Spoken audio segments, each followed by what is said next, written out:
I herald his beginning. I herald your end. I herald Galactus. The cinematic history of the Fantastic Four has not been good, to say the least. The Roger Corman movie was a cynical way of making a movie.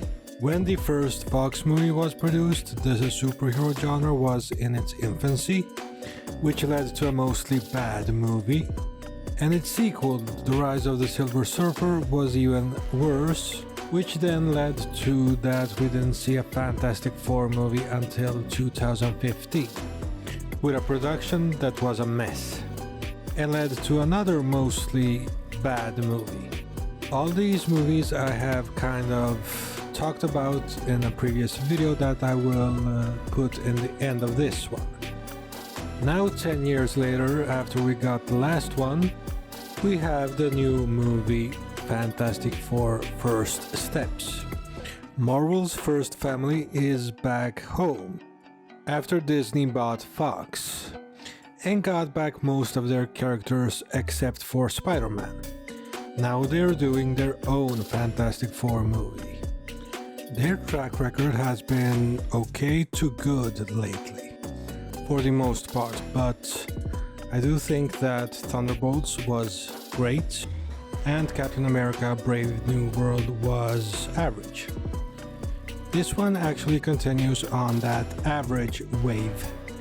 This is not a bad movie at all. We get introduced to Marvel's first family for the first time in the MCU. And the first big change from the rest of the movies is the great cast. That is Pedro Pascal as Mr. Fantastic, Vanessa Kirby as Sue Storm, Joseph Quinn as the Human Torch, and Ebon Moss-Bachrach as Ben Grimm. And they are all great here as the Fantastic Four, which is a big contrast to the previous cast that felt like they were rehearsing their lines and actions in the movies, and basically had no chemistry. Yes, Chris Evans did what he could, and so did Michael Chiklis, but it just wasn't enough, and the script was weak, and so was the direction. Here you actually have a good chemistry between the actors and a quite good script. This movie takes place in a totally different universe than what we are used to in the Marvel movies. Earth 828. It's inspired by the 60s, and you get a totally different looking movie visually when it comes to Marvel. The production design is beautiful, and the whole movie looks stunning. It is one of the best looking Marvel movies I have seen, maybe in competition with Black Panther. In this story you don't get their background or how they came to be at all. You are just thrown in there and the story starts. They are basically like celebrities in their universe. Everyone knows who they are, and they are the only superheroes in this universe. No Spider-Man, no Thor, no Doctor Strange. Reed and Sue are waiting a child, and we get many scenes with them as a family, and it really works in this movie. And that's even before the real story kicks in. We spend time with them as characters. And that's really great, we get to know the characters in and out before some things start to happen. And the screenplay for the most part is well written here. We get to see them prepare before Franklin Richards is born. And it's all kind of steady before Galactus arrives. The Silver Surfer suddenly pops up, that is a female Silver Surfer this time, Shala Bal. She arrives to herald Galactus, warn them about Galactus. Well, not really warn them, just tell them that their world is doomed. And that is something that you can see in the trailers for this movie. And I really like this scene, it's foreboding and threatening. The female Silver Surfer is kind of scary. She just basically lays out the facts. Galactus is coming to take your world and there's nothing you can do about it. And I really like that approach to the Silver Surfer. Way more menacing than the last Silver Surfer in the Fox movies. And when it comes to the CGI for her, she looks great in the movie. The trailers don't do her justice. And so is the rest of the CGI in this movie, for the most part. It's especially impressive when they go up to space to bargain with Galactus. This representation of Galactus is way better. He is comic book accurate, but to see him in live action is really scary too. He's just huge and just a galactic god. I was actually wondering how they would handle him because he is very powerful. He is one of the most powerful characters in Marvel. It is very hard to stop him. And I have to say that they handle him good for the most part, but not quite. He is menacing when they first meet him, but then I kind of feel they dropped the ball with his motivations and how they handle him in the third act, which I will talk about more in the spoilers section. I also do think that we get the best representation of the Human Torch in this movie. At least in live action, at least in the movies.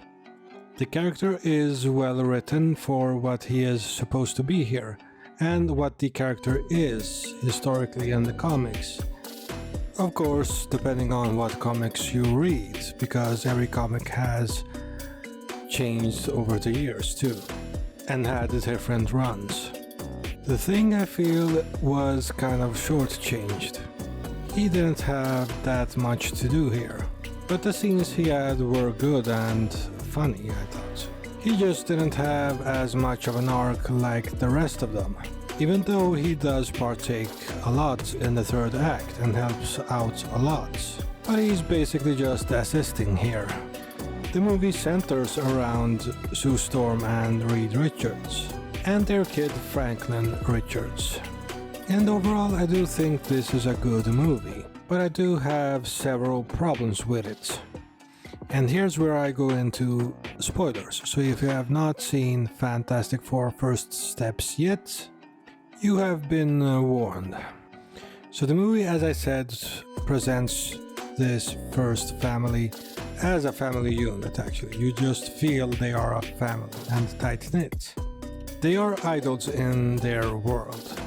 And while they are doing their superhero thing, Sue tells Reed that she's pregnant, and the baby is of course Franklin Richards, one of the most powerful characters in the Marvel Universe, even more powerful than Galactus when he grows up. He can practically create universes when he's grown up. And that's why Galactus wants him. When the Fantastic Four goes up to space to bargain with Galactus, he notices that Sue Storm is pregnant, and that the baby holds a lot of power. So the Fantastic Four, wanting to go up there and stop him from taking their world, he basically tells them that he wants their baby in exchange for their world. And that's not really something they accept. So they go back, and people wait for them and want to hear them what they have to say, and if they stopped Galactus, which they tell them that they didn't, and that Galactus wanted their child for not eating the planet. People get upset. They want them to, some of them at least, want them to give up the child. Sue Storm actually has a good scene here, where she does tell them that she won't give up her child, but at the same time she tells them that she won't give up this planet either, and that the Fantastic Four as a unit will protect them. So we get a few scenes where we get that they are kind of preparing for Galactus to arrive. It's on TV where he is. Like, for example, if he passes a planet, they announce that on the TV. Like, for example, March, when he's very close. And here I thought that with this ultimatum, with having to give up to their child for the protection of this planet. It could have been developed more. We could have, as the viewer, found out how powerful Franklin Richards is, or has the potential to be. Because Galactus ultimately wants him because he is that powerful, and when he grows up he wants him to take over his role so he can retire. So I would have wanted more emotional beats in that dilemma. Instead it is kind of rushed through. The other issue I have is that when Galactus arrives, he still feels menacing, but not as menacing as he was when they saw him in space. And I do think that the destruction and the powers and how powerful he is, it wasn't really shown here. He basically comes down, stomps around trying to find the baby, and the family has prepared a plan to teleport him away, as far as away they can, so he can't find the planet again.